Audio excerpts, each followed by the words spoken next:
and welcome back to the SBK betting podcast. And as we reach the midpoint of January, the slowest month of the year, we can just about feel ourselves reaching to February, which means it's going to be the shortest month of the year, which essentially means Cheltenham in March is almost here.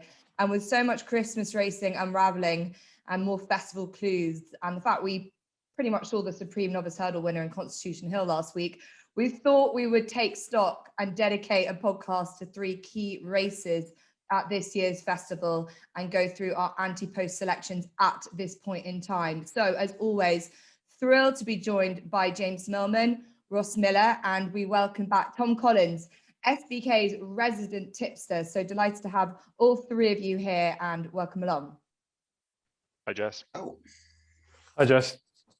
So without further ado, we're going to start with Tuesday's feature, the Champion Hurdle, won in magnificent style by Honeysuckle last year. He looks pretty much even better this season. Her demolition job in the Hatton's Grace means she's currently a pretty short price for this showpiece on the Tuesday. 23 entered at this stage. I can see many of these horses taking up other engagements to Swerve having to face her. It's really, from where I'm sitting, and can't wait to hear from the guys what they think of each way value that we're possibly looking for here. Who might chase her home, or is she beatable? I'm going to start with Tom Collins. Welcome you back. I'll come to you first. This race is all about Honeysuckle, according to the market. And in terms of an Ante-Post play at this point in time, where are you looking? Yes, it is all about Honeysuckle. You're right there. Obviously, she's unbeaten. She could easily become the 16th dual winner of the Champion Hurdle. And I think she will. But she's currently 8 to 11 in the market. I think she'll win the race, but the value, as you say, is in the each way markets. And I had a long time to look at these, and I was scrolling down the list. Obviously, Sharjah's in there. He'll probably run his usual race and hit the frame. But the horse I like is another Willie Mullins trained horse called San Roy. I don't know how you quite pronounce him. We'll go with Ra. He bolted up in the County Hurdle in 2020 off a mark of 1:37. Now, I know that was a much weaker race than the Champion Hurdle that he's going to run in this year. But he still won with so much in hand that day. He beat some good horses, including Aramon, who finished second, rallied under Paul Townend that day for Willie Mullins as well. And since then, he's been running in competitive Grade 1 races in Ireland against the likes of Honeysuckle, Zanahiyr as well, and Sharjah. And I think he's kind of coming to the boil now. He's made his mark in this division. And I think we're about to see him shine. Now, the return to Cheltenham, I think, is a big positive. Obviously, he won the county, as I mentioned, and he seemed to relish the hill that day. Under Barry Geraghty, he just scooted clear up the run-in. I think the return to Cheltenham will see an improved performance, and it will need to, because on ratings, he needs to find roughly £7 to £8 just to make the frame here. But he's priced accordingly. He's around 25 to 1. And I think if Willie Mullins has him spot on, and he jumps better than he has recently, then Sam Ra can hit the frame. Interesting. Yeah, as you say, 25 to 1 made a belated return to the racetrack. It was interesting that the team decided not to run him in the Champion Hurdle last year. A few niggles, they said, and he hadn't improved enough to warrant a place in that. But, you know, they've clearly got him back to somewhere near, they think, that, you know, he's shown in the past. It was quite an interesting, difficult race that they had to miss out that last hurdle at Leopardstown, but I thought it looked pretty laboured. But as you say, County Hurdle winner, 25 to 1, decent each way value. I'm going to ask the man who's based in France how we pronounce this name. I assume it's Saint-Roy, but Ross, please, can you do the honours? I'm a British man in France, so I just call him Saint Roy, wouldn't I? But yeah, I think it is Saint-Roy. So that's what we'll go with, and I think we got that right. So yeah, that would be my pronunciation of him. And from your perspective, Saint-Roy is for me, he's a horse that needs to improve just a little bit. But we've seen horses really outperform and go to Cheltenham and refine their class. And, you know, essentially, as Tom was saying, looks to be a race where we're trying to fill in the places, aren't we? Yeah, and I came down on the same horse as Tom. I think he's the horse in the field that's possibly got the most improvement in him. They clearly were fighting a little bit with him last year to get him ready, and he clearly disappointed them a couple of times. I thought it was notable at Leopardstown over Christmas in the Matheson Hurdle. He did get cut off turning in.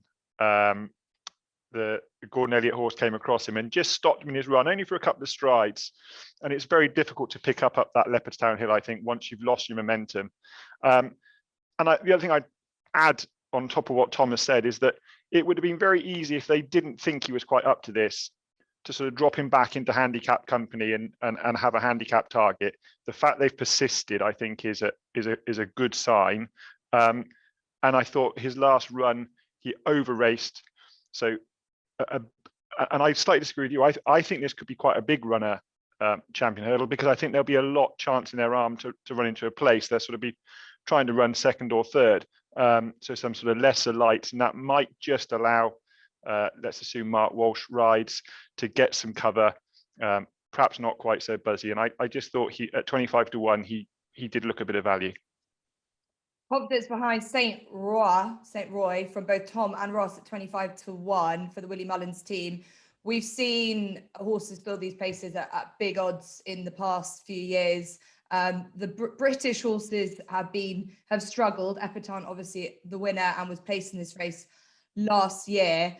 She comes in here with off the back of a decent enough performance over Christmas, but it looks like she's going to be up against it from a mare's perspective with Honeysuckle. James, I'll come to you.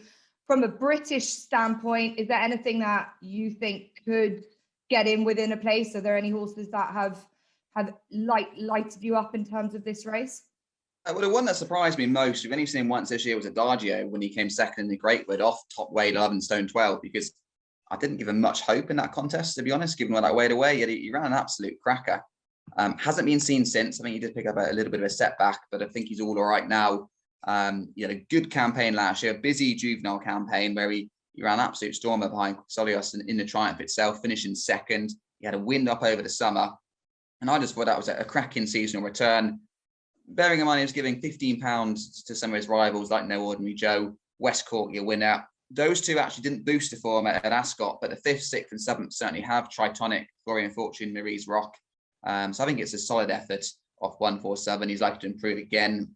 Probably not quite good enough to beat an on-form Honeysuckle, but we kind of have nothing new into the market. Honeysuckle's shown she's as good as ever this year. Sharjah, he's not getting any younger, but again, he's as good as what he was.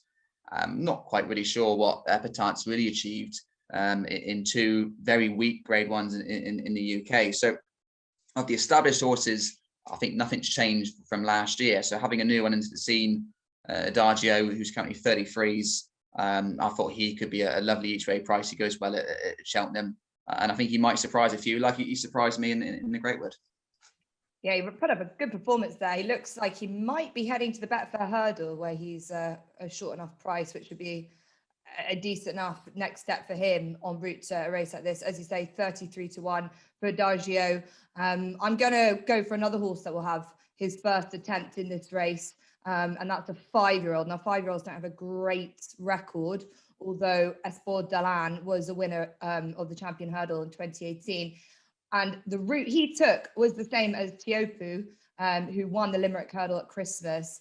And I just like the way that this horse stayed and outstayed Quilixios in the run-in. What's quite an interesting run race. He's a very good jumper. He's a pretty young horse, pretty unexposed as well. He's only had the 6 runs. They have Zanahiyr and as well as St. Felicia and the Gordon Elliott team. But I think that I wouldn't be surprised. Not entirely sure, and I'd like to get thoughts perhaps of anyone who thinks of the likes of Zanahiyr, who promised a lot and didn't really run a great race at Cheltenham last year. Do we think that Cheltenham form coming into this, and you guys have all picked out horses that have run well at Cheltenham, do you think that's really crucial when it comes to this? Yeah, I think Cheltenham form is very crucial. Not every horse gets up that hill. Like Samwa, he proved in the county hurdle that he does get up the hill. Zanahiyr was an interesting horse last year. I thought he was going to win when he went to Cheltenham, but he hit a flat spot coming down the hill rather than like fading going up the hill. So I think he's got plenty to prove going to Cheltenham. He is a player because he did split Sharjah and Samwa last time over Christmas, but I think he's definitely got to try and tick that Cheltenham box because it's definitely unproven at the moment. Yeah, it's I just think it's interesting. Obviously, with my selection here, there's an unknown when it comes to Cheltenham, but I'd rather that than a horse that's not acted that well in the past. So Yeah. he'd be my selection at 21-1. Definitely a lot of each way value around for that race. That's where all three of us are going ahead of what looks like Honeysuckle's second champion hurdle at this stage. She still need to turn up, but as I say, Ante-Post market is what we're looking at the moment. We'll head into the Stayers hurdle for what is normally the lesser of the championship races in terms of quality. It does sometimes outdoes. I think this year it outdoes the champion hurdle. It's definitely a better betting race, more competitive, and there are plenty of horses coming here in cracking form. And I'll come back to you first, Tom, and talk about a couple of the horses. You know, we could talk about Classical Dream, Flooring Porter. They've obviously ran pretty well.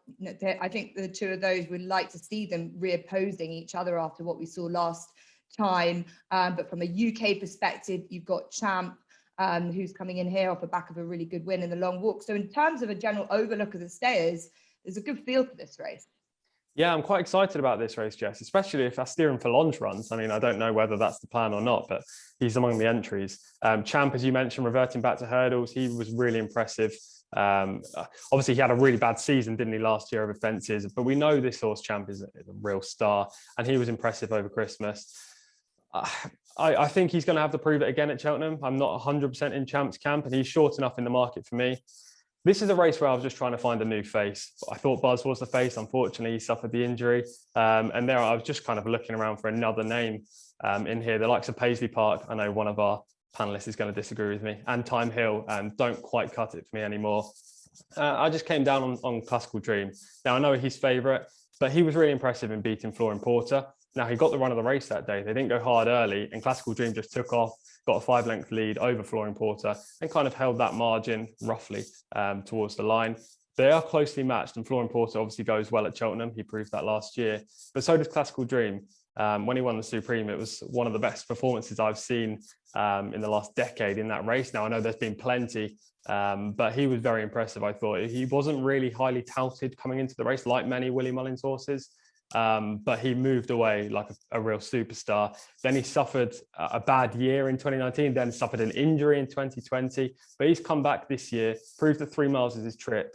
And I like him. I know he's favourite, but I like him back at Cheltenham. A course that he handles, much like Samoa. He got up the hill really well. I think Classical Dream will do the same this year in the Stayers hurdle and just prove to be the best in the race. Yeah, it looks like that hood has really helped him as well. He had that really low running style, didn't he, when he was a novice hurdler, but they've really worked him out. He's definitely a bit quirky. And how did you look at that race in terms of what we saw in the Christmas hurdle at Leopardstown? Do you think the start played massively into his hands, or was that, or do you genuinely believe that, you know, that best horse won? And just how do you work it out? Because I've got varying opinions on it. Yeah, I think the start did obviously help. He got an easy time out in front. I did expect Flooring Porter to go into leading Classical Dream to perhaps just track him and then try and make the move in the straight, but it didn't pan out that way. And Classical Dream did have the run of the race out in front. They are closely matched, as I say. The margin didn't really extend at any point in the race. And I wouldn't be surprised if Flooring Porter, you know, reduced that margin and perhaps got a bit closer to Classical Dream now back at Cheltenham. But it wasn't a fluke performance. He returned an RPR of 171. That's the second time he's produced a performance of 171. Now, if he can replicate that at Cheltenham, that would have won 8 of the last 10 Stayers hurdles. He has the ability to win this race. 3 miles is his trip. And I think what was also crucial to Classical Dream's chance, now I know his favourite, it's unoriginal, I'm not coming up with new ideas here, is the fact that he has the tactical speed to sit close to the pace. Now, over 3 miles, people might be thinking, well, you don't need tactical speed. It's not a 5 furlong sprint or a mile race, for example, but there's a lot of scrimmaging in the Stayers hurdle, especially turning for home. And I think he'll be bang there as they come towards the last, and that'll be crucial to his chance. Yeah, it's really interesting, as you say, the Stayers hurdle that we saw last year with Flooring Porter getting to the front and staying there was different to what we've seen in the past. Paisley Park, the stereotypical stayer hitting that flat spot and really just bowling along, and then finally getting there and finding that sort of that staying element right at the end of the race. And it's interesting to see how these stayers are developing now. Ross, I'll come to you with thoughts on Classical Dream. Obviously, previous winner at Cheltenham. We've talked about Cheltenham form. They really seem to find the key to him this year. Do you think he's a worthy favourite? Yeah, I do. I do think he's a worthy favourite. I just took the view that of the top three in the market, Classical Dream, Flooring Porter and Champ, they're probably not going to change dramatically in price as you get closer to the actual day. And you would have to have a slight concern at the back of your head that Classical Dream doesn't appear the most robust horse. And we've got 8 weeks to get through to get him there. And then just looking at it from a value angle, I thought the run at Leopardstown and the way the start played out actually suited perhaps both Classical Dream and Flooring Porter, in that they tend to front run with Flooring Porter, and obviously they couldn't on this occasion. But I think they've gone that way because when he eyeballs one, he over races. So if you can get him out in front where he's left alone by himself, he does tend to settle better. And I think you could apply the same to Classical Dream. So assuming the starter at Cheltenham is a little bit more fussed about fair and even starts than the starter at Leopardstown, there is a chance that they could eyeball each other early, over race and force an overly strong pace. Then looking back through them, the one I thought would perhaps be suited by that, and Thomas sort of said he is getting on a bit now, which there's no denying he is Paisley Park. Again, has great course form. I wasn't as unimpressed by his run in the long walk last time as some were. I thought the slow pace and the way the race was run and turning into a sprint certainly wouldn't have suited him. And he was staying on nicely at the end. I thought that was a step back in the right direction. He certainly ran his race the right way around this time, which is a big help. And I just thought at 25-1, they've got something to build on now. He loves the hill at Cheltenham. And crucially, as Tom mentioned, they've got to come up the hill. They've also got to come down the hill. And he does tend to use the coming down the hill very nicely to get rolling and roar back up the other side. So 25-1, I'm not saying he's the likeliest winner, but I think given the way the race might be run, I could see him staying on into a place. Do you think Paisley Park is ground dependent now? I know it got quite soft at Ascot that day, and he's won on heavy ground actually at Ascot in the long walk in 2020. It was pretty heavy. Get to the point nowadays in March where we get pretty good ground. Do you think that's something to think about and consider with a horse like Paisley Park? Yeah, I mean, I always thought he was going to be better on slightly softer ground, and yet they seem to be of the opinion that he had such a nice action that good ground was of no bother to him. He just always looked quite a heavy topped horse to me, and I thought soft would suit. And certainly look through his form, if it gets soft, it probably is going to help him. But I wouldn't be unduly worried, and I think there's a big push now that it's not likely to get any quicker than good to soft throughout the week. So I wouldn't have a huge concern over that sort of factor. It's definitely going to be the biggest price he's ever started, you'd imagine. Whether he might have another run in between, we'll see. I get the impression that it might go straight there. He's 25-1, although they have said in the past that having more runs is a benefit to him. So we might see him at the Cheltenham Trials Day, but currently 25-1 for Paisley Park, previous winner of the Stayers Hurdle. James, I'll come to you next. The Stayers Hurdle is a race which I thought was interesting looking through the entries. There are some horses that unexpectedly have got entries, the likes of Bouvedere, Astir and Fallonge, which Ross mentioned as well, who could, based on the fact that he was a pretty good, decent hurdler when he was a younger horse, could turn up. We've landed some big shocks in this race in the past. And as much as we were saying at the beginning of the show, at the beginning of this segment, that there's some good quality stayers now in our midst, it can throw up some interesting results. I really like what Ross is saying about the idea that Classical Dream and Flooring Porter could take them each other on. I haven't really thought about that, but I think that's a really interesting angle. And it could throw up something slightly different. Where are you thinking at this stage? I thought this was the toughest race to deal with Ante-Post. I think Ross made the key point about Classical Dream. He was off for 487 days before he ran a Punchestown last April when he won in Ireland. He had 2 intended opportunities to run. He was withdrawn on the day because he was lame. He's very fragile. It was very hard to train. So if he appears on the day, in top form and the market strong. I think he's deserves to be a very short price favourite. But I imagine whenever Woody looks at him, he must always be a little bit concerned how sound he's going to be. And that's always a worry, even if he gets there. We saw in that second season over hurdles when he ran a couple of times, he disappointed at odds on both times. So he's a little bit on the fragile side. Champ, we don't quite know where he's going. And I like that point, again, Ross made about the scenario probably worked out quite well for him in Ireland, Florian Porter and Classical Dream, because Ruby was out of control in the Supreme the first time he tried to start the race back in 2019. He's just a very headstrong character, and he's not the easiest to control. And at some point that might go wrong. It was to his advantage at Leopardstown, but it might not be at Cheltenham. I don't have any idea really of those at a short of a price. I thought Darva Star was interesting because you mentioned earlier on Cheltenham form is always key, and this horse ran an absolute cracker to be third in the Champion a couple of years ago. Chasing wasn't for Gavin Cromwell's horse, but they finally realised that, put him back over hurdles at Punchestown over Christmas. A little race, not a strong race, but he absolutely bolted up by 20 lengths. And that was over 2-3. They've not entered him in the Champion. He's only in the Stayers. I think he might go for the Boyne Hurdle, a race Tiger Roll, I think, has won in the past. If he ran well there, he could come with that each way opportunity in the Stayers, which is pretty open and has a potential for some of the leading contenders not to actually turn up. So that was my angle looking into it. Like I said, I thought it was a very tricky race. It's probably the most open, I suppose, really looking forward to Cheltenham in March, but we don't quite know who's actually going to turn up just yet. So for that reason, I'll take a chance on one at a big price. Yeah, I think that's interesting what you say, especially when we look at Ante-Post selections, because if this horse does win a better race, the race at Punchestown was, weak enough. Silius Emery he beat, but it was pretty emphatic. So 25-1 he could just come in a bit if he does go up, but that's a big if. He needs to reproduce that form.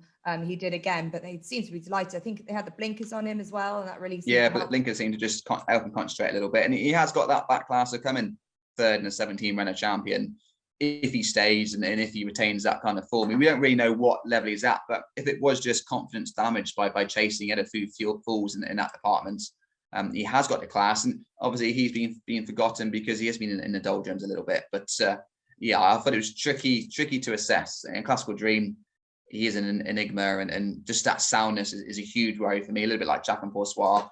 Once they've had issues in the past, it's very hard to keep them on an even line and keep them fit and well, and that's just a worry. Still 2 months to go. What kind of state will Classical Dream actually be in come March?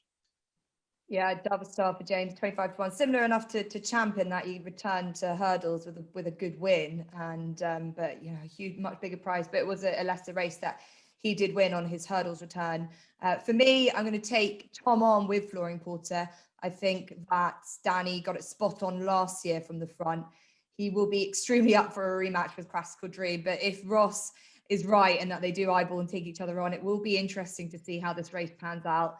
But that start in the Christmas out at Leopardstown, it didn't really play to Florian Porter's best needs, and I did think that he might have had it a different way. Had the start been slightly more in his favour. He's currently 6-1, which I think is a good enough price, double the odds of Classical Dream is currently 3-1 at present, as we look at it, as James said, 2 months ahead of the Stayers Hurdle.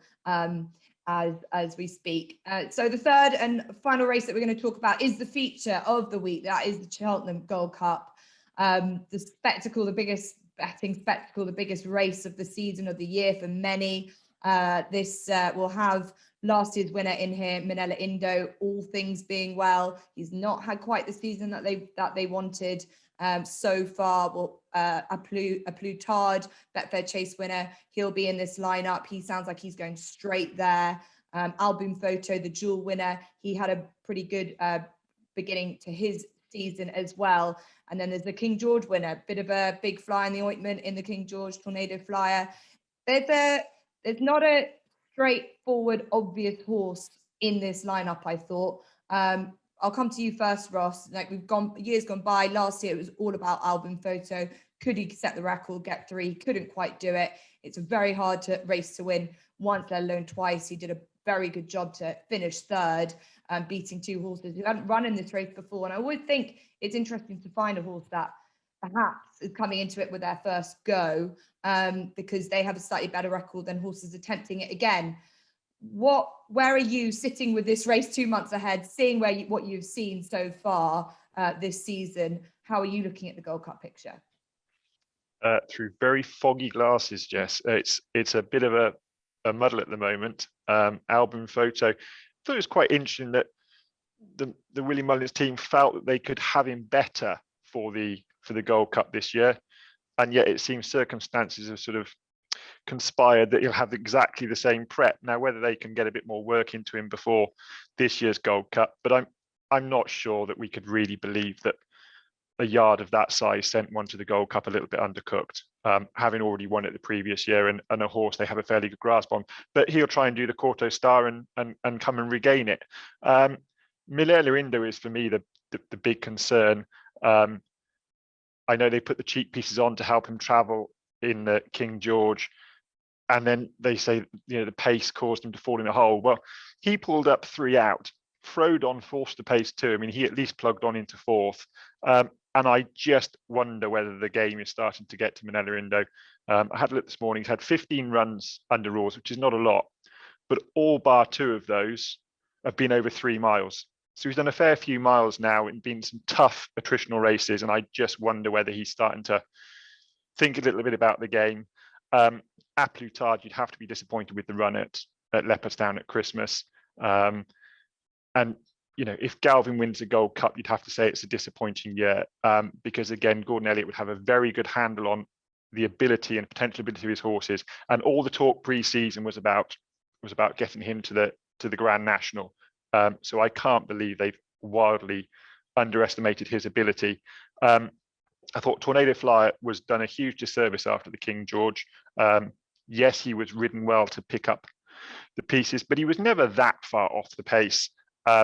And I don't quite understand why, if you're a strong stayer over 3 miles at Kempton, 3 1/4 miles at Cheltenham with a big stiff hill wouldn't suit you even better. So I certainly wouldn't be dismissing him. The one I came down on at a wild price with the inspiring form figures of UPFP, but a fairly appetizing price of 99 to 1 with SBK, was Imperial Aura. He has got to sort of show that he can get back to where he was. But of those previous runs, he bled when pulled up in the Ryanair. He was going very well when tipping over in the Betfair. And then I wouldn't hold any horse for a bad run at Aintree last time, where the ground was awful. The wind was apparently astronomical. At his best, he was rated 163. I believe the plan is to go to the Denman Chase. And he just does have very good back form at the course.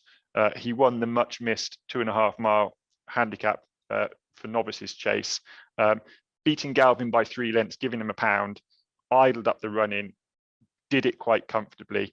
I would love to see him back. I think he would add a real element to the race, because he hasn't yet proven he stays 3 miles, but equally hasn't proven that he doesn't, because he's not actually in 3 mile races got far enough to prove whether stamina is an issue. So he is in some ways unexposed still. It is tough to get these horses back, as we know, but at 99 to 1, I was prepared to chance him, because I do think he's got a touch of class. Touch of class, needs to finish his races, hasn't done for over a year, perhaps. We do love you, Ross, but this is one of your more wilder selections. I did, obviously, Norton's Coin won this in 1990 at 100 to 1. So pigs can fly, although I'd imagine it's not a winning bet. It's very much a each way to nothing at this stage. Yeah, and it's a if he runs in the Denman and puts it all together, he won't go off 100 to 1. So yeah, it's a bit of a flyer, but there wasn't much else that grabbed me. I think the front of the market is very well priced, and I wouldn't be surprised if the winner came away from the front of the market at the moment. It does feel like one of those Gold Cups where it's just, you could pick holes in a lot of the horses at the top of the market. There's definitely horses within that have the ability. They're not in the Gold Cup for no reason. They're probably slightly overpriced a little bit. The 2-time Gold Cup winner himself, Album Photo, is around the 10, 11 to 1 chance himself. Tom, I'll come to you next. Looking at this race, I mentioned before, I do like to find a horse that's perhaps not had a go in the Gold Cup before. You know, the likes of Chantry House, can he be forgiven for his run in the King George? I'm interested to see what you think about Ross's points about Kempton and then going on to Cheltenham, because Clanders the Bow couldn't do it. He wasn't, and Frodon, albeit he ran a brilliant race last year in the Gold Cup, you know, he's not even entered up in the Gold Cup this year, which I think is puzzling, because I don't think he ran a bad race, but that form sometimes doesn't really stack up. But I feel like you might feel otherwise. Yeah, I do. Obviously, Kempton and Cheltenham are completely different tracks. They go the opposite way round to each other. One's left-handed, one's right-handed. Kempton's very flat, Cheltenham's hilly. So yes, different tracks, but I do think the form translates. Now, we haven't seen a horse win the King George and a Gold Cup in the same year since Long Run in 2010-2011 season. However, before that, this century, there's been multiple winners. I mean, Porto Star, Kicking King, the brilliant best mate, have all completed the double since the year 2000. So it's definitely doable. Yes, we haven't seen anything completely double recently, but I'm very much in the camp of Tornado Fly here. I think he's being completely underestimated in the market. And I think that's because prior to his King George success, he was running 3rd, 4th, 5th in these kind of Grade 1 chases. But he was the 4th or 5th string of Willie Mullins in most of them. And he was ridden out the back, not in a race, not run to suit, possibly run to suit his 1st or 2nd string in those races. And he was kind of staying on into a place. I'm very much in the camp that Ross said as well, that I think he was done a disservice. Everyone was talking about the brilliant ride that Danny Mullins gave Tornado Fly, and yes, it was perfect. But the horse was considerably the best on the day as well. There was no getting away from that. He won by a margin that was extending at the line. He'd previously been very competitive in Grade 1 chases. I think the switch to Cheltenham will suit. He's run 3 times at Cheltenham before. He finished 3rd in the Champion Bumper in 2018 behind stablemate Relegate. Obviously, a 2-mile bumper is not the perfect race for Tornado Flyer. Then he finished 5th in the 2020 Marsh, a good performance at a big price. And then 3rd behind Allaho last year. Obviously, Allaho produced arguably the performance of the festival. So that was a good run in itself. 15-1 or 14-1 for the Gold Cup is a ridiculous price. Looking at his challenges in the field right now, I think A Plus Tard is the horse to beat. That Betfair Chase success was incredible. The performance of the season so far over fences. He wasn't as good over Christmas, but I don't think that was the A Plus Tard that we saw at Haydock. I think if they freshen him up, he'll come back, and he is the horse to beat and deserves to be favourite. Album Photo, 10-year-old now. Only one 10-year-old has won this race since I've been alive. Obviously, that's not very long. That's only 26 years. But that was in 1998, Cool Dawn. So horses older than 9 don't have a great record in the race. So I'll be looking elsewhere from Album Photo. Nelorindo needs to bounce back. Galvin, I'm not 100% convinced on. So Tornado Fly was the horse for me. Protectorate may be the main danger at a similar price. But I'll stick with the Willie Mullins train runner. Yeah, look, the King George might have just fallen apart into his hands a bit. One side say, the other side say that he's pretty unexposed at this trip as well, and that they've really got the key to him. He's just a great runner to have in this field. As you say, 15-1 as it stands. Ross, I've been to you. James, I'll come to you finally. You've heard from both Ross and Tom their thoughts outside of the main dangers at the top of the market. It's a race that I feel, you know, we'll see a horse's real true colours. I believe that I'd imagine that something at the top of this market, I believe will win this. For me, it's A Plus Tard. I think he's the best horse in the race. I think Rachel, she had it another day, another way, might have ridden him slightly differently in the Savills. That run and the Betfair Chase was no fluke. I'd imagine a Gold Cup giving Rachel another go in that as well after last year, rewatching it again, which she will do. I just think it's all in his. I think he's just the best horse in this race going into it, with Rachel knowing how to really ride Cheltenham again. Thoughts? Are you with me, against me? Oh, absolutely with you, because I actually wasn't disappointed by Leopardstown, because Henry de Bromhead's team had dropped off a little bit of a cliff. Quite a few of the fast horses, obviously Nelorindo at Kempton, some of them around absolute shockers. Largy debut, I think he bled and was pulled up. A lot of them were fancied in running their races, and that's always concerning from a stable point of view, because you're heading into the race confident they're in top form, and yet they're not running a race. So I expect the whole string wasn't quite at their peak. He got beat at short head. Steady pace, I think, was against him. Garvin was better placed initially. He used to have a lot of energy to hit the front, and then he got beaten a short head. So yes, it was disappointing he got beat. I don't think it was much different to when he beat Kemboy in the race the year before. We only won by half length on occasion. He lost out by a short head this time around.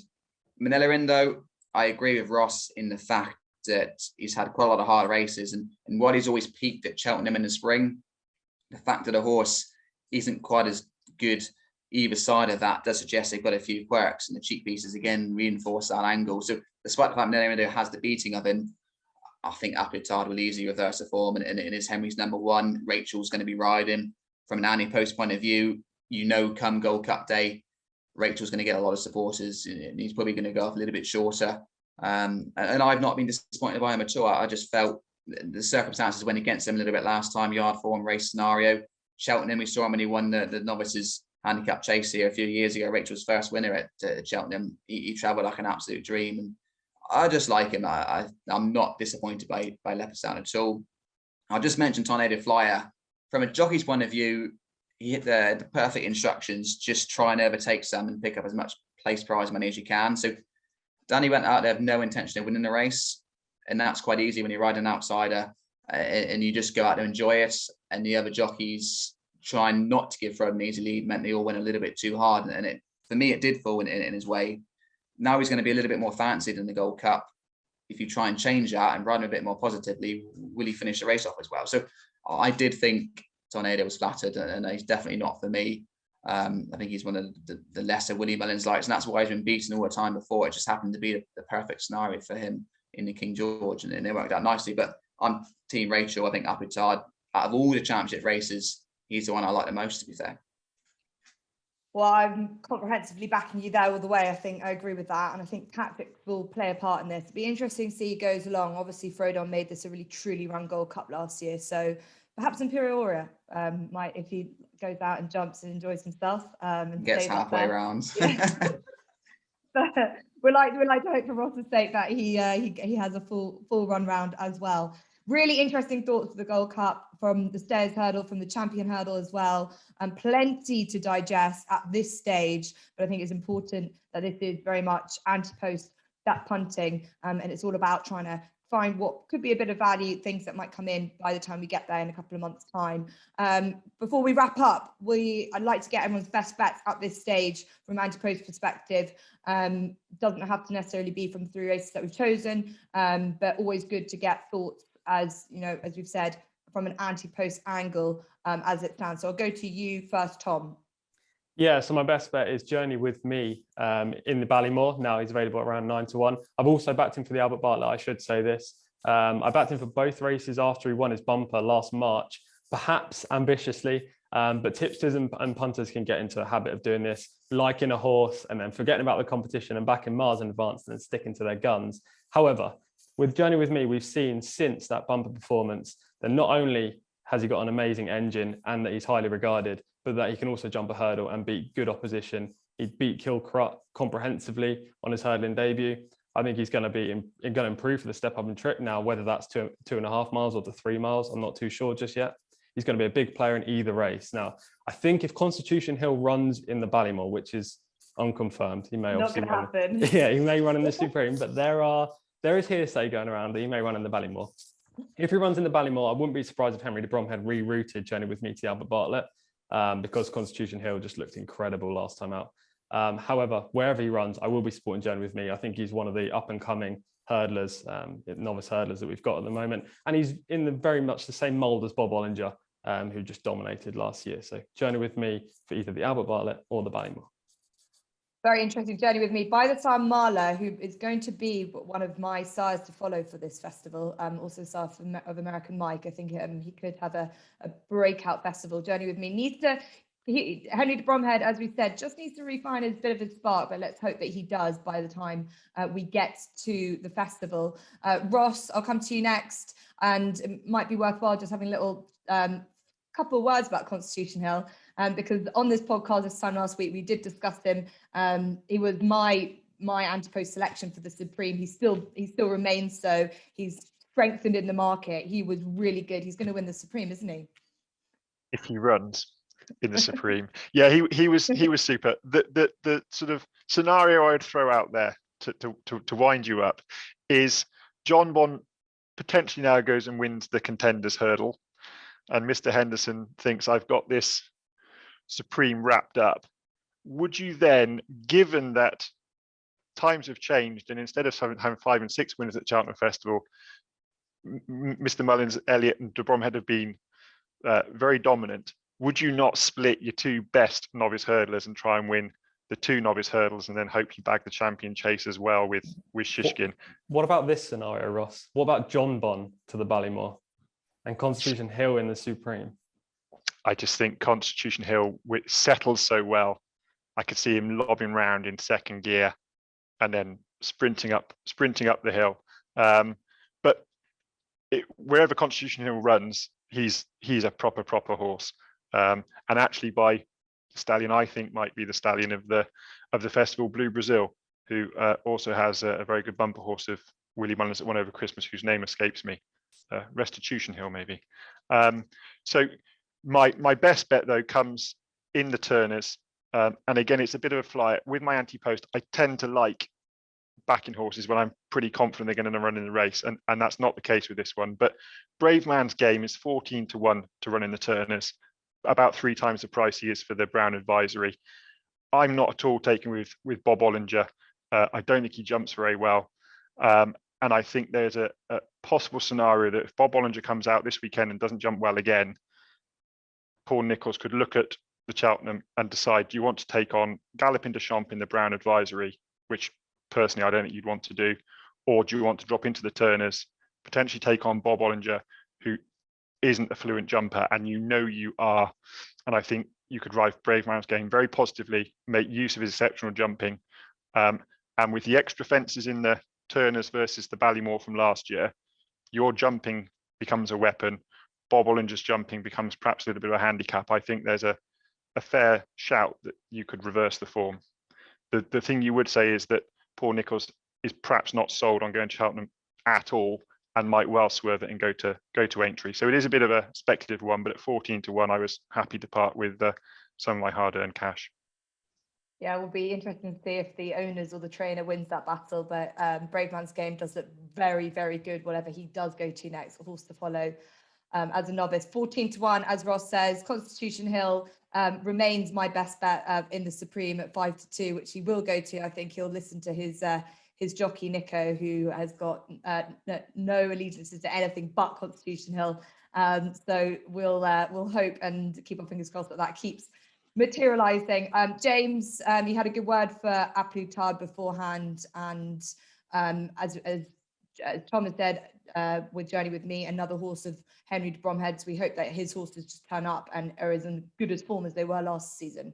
Yeah, that could be key. They were absolutely firing, weren't they, last Cheltenham, and they haven't been over the Christmas period. But my faith is not disillusioned in Aputard. I was impressed at Haydock, and that defeat in the Established Chase, I can easily put a line through it. And he only got beat a short head. It wasn't a particularly bad effort, certainly compared to what some of his stablemates did. So I'm confident with him. He's my best bet out of the championship races at Cheltenham going forward. And I do think if he's there, he's going to be a shorter price just because of the Rachel Blackmore factor anyway. So I think at 18-5, he's a nice price at the moment, heading forward to the Gold Cup.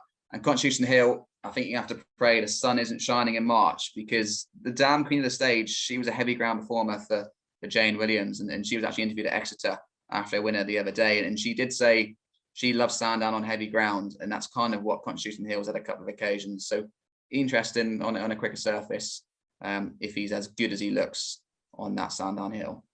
Well, for the first day and for the first race, there's always at least soft in the going description, so there's going to be no bother about that. So we'll see. We'll see. Plenty of water to go under the bridge yet. Great to chat to you guys about Ante-Post selections at this stage. We'll have plenty to build up towards, and lots of things will change. It'll be interesting to see how things develop over the next few weeks and the next couple of months.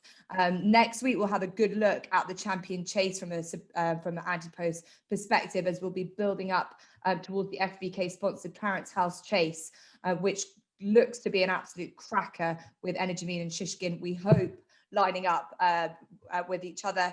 So that's all to look forward to on next week's podcast. But from me, from Ross, from James, from Tom, thank you very much for joining us. As always, make sure to like, subscribe to the SBK Betting Podcast, and we'll be back next week.